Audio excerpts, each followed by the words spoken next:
This assignment is a workflow assignment, and while it's not particularly difficult, I think you may need a little bit of explanation as to what I'm looking for here.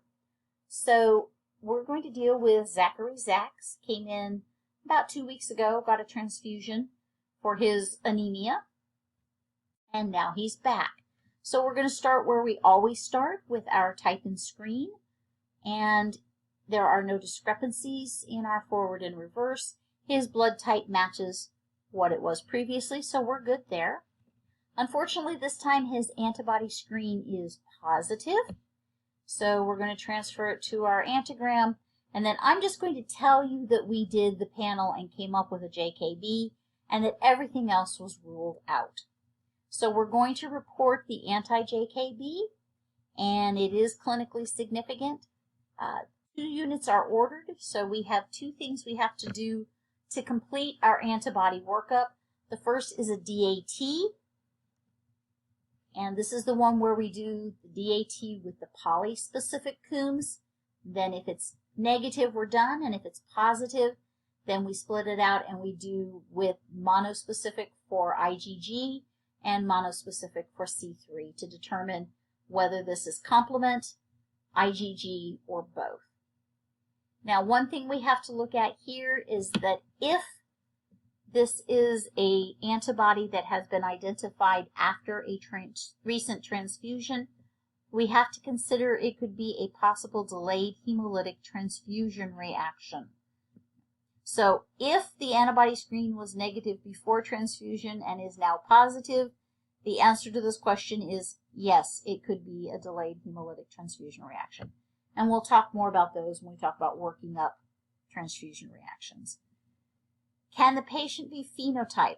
So for an antibody ID, we get a positive screen, we run the panel, we identify the antibody, we do a DAT, and then we antigen type the patient to see if they are negative for whatever antibody that they made. So if they made a JKB, the patient should be JKB negative. So we're going to just use basic reagent antisera, and we are going to type them for whatever this antigen is. Now, if they have been transfused in the last 3 months, we cannot accurately phenotype the patient because we would not be able to tell if a positive reaction was from the patient or if it was from cells that are still circulating from the transfusion. So if they've been transfused in the last 3 months, we can either go try and find a specimen from before the transfusion. If we can find a specimen, an untransfused specimen, then we can type it, or we have to wait 3 months, or there's some other techniques we can use, and we'll talk more about those when we're talking about some of the weird things we can do. Okay. What antigen typing, if any, needs to be performed on the units before transfusion? So if we don't need units, we're done after the phenotyping. So if no units are needed, we're finished right here. If we need units, however, then we have to consider this. Do I need to antigen type? Very simple. If the answer to is it clinically significant is yes, the answer to this question is yes. Is the antibody clinically significant? No. Then the answer to this question is no. So I only have to antigen type if the antibody is clinically significant. And keep in mind that if we are not reporting a new antibody, but he had a clinically significant antibody in the past, then we still have to antigen type for that. Anytime we have a clinically significant antibody present, we have to antigen type. So what antigen typing, if any, needs to be performed on the units before transfusion? I need to JKB type the units before I transfuse. So I'm going to go to the refrigerator and pull some units out and type them for JKB. About how many units do I need in order to get the 2 units that I want? Well, if you remember, we have this handy dandy chart. And if you don't have this handy dandy chart with you, it is posted plastered on pretty much every blood bank wall that I know of. It is in the procedure manuals. It's in the technical manuals. It's all over the place. You can Google it. You can find it.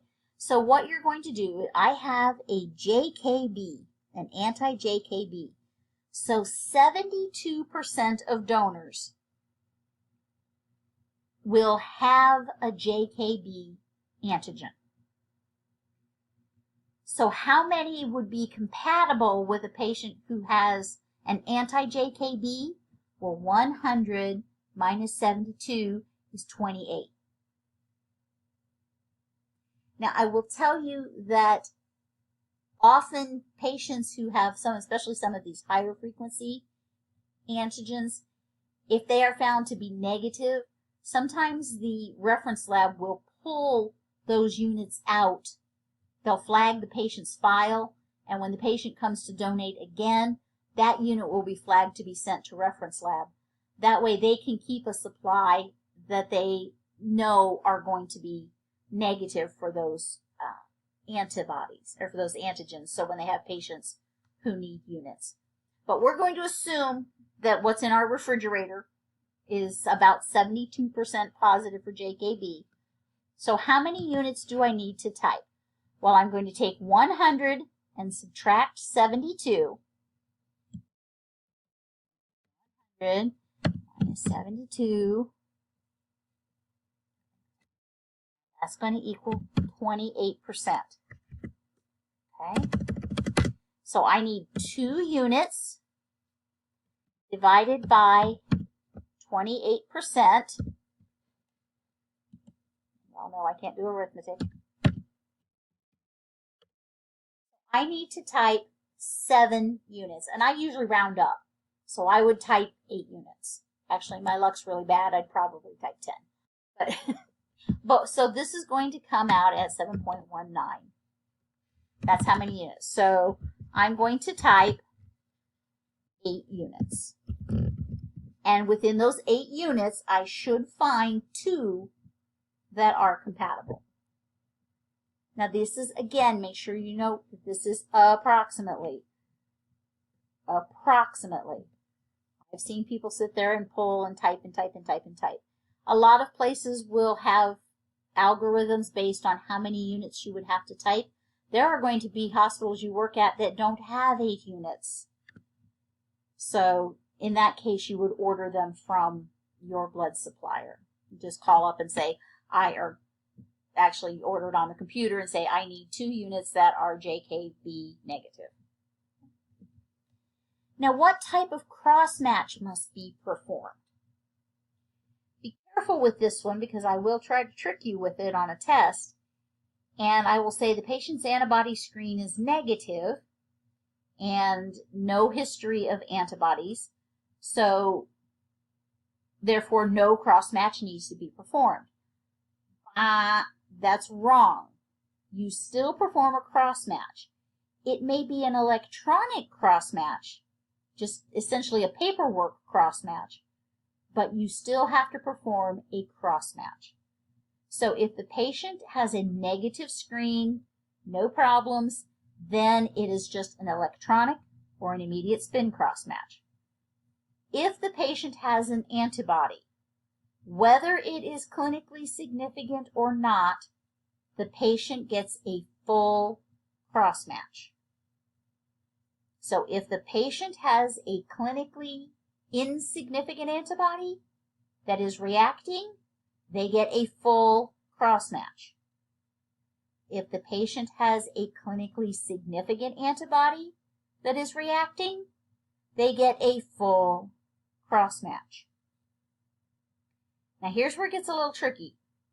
If they have a history of a clinically significant antibody, they get a full cross-match. However, if they have a history of a clinically insignificant antibody that is not currently reacting, they can have an immediate spin cross-match, or depending on your computer system, an electronic cross-match. So if they have a currently reacting antibody or a historically clinically significant antibody, they are going to get a full cross-match. And this last question was what special attributes does the unit need to have? You don't have to answer that question right now. It's for later when we talk about special transfusion needs. Infants have very special needs for their units. Patients who are bone marrow transplant patients have to have irradiated units. Patients who are sicklers should have hemoglobin S negative units. Patients who are pregnant should have CMV negative or CMV safe units. So we'll talk about more about those in our transfusion lecture, and you'll have to answer those questions more later. So I will put up an assignment. You're basically just going to go back. I'm going to order some units on some of the patients we've already seen, and you're going to answer these questions on those patients. Okay? If you have any questions, feel free to email me or to send me a text or something, and we'll get it all sorted out.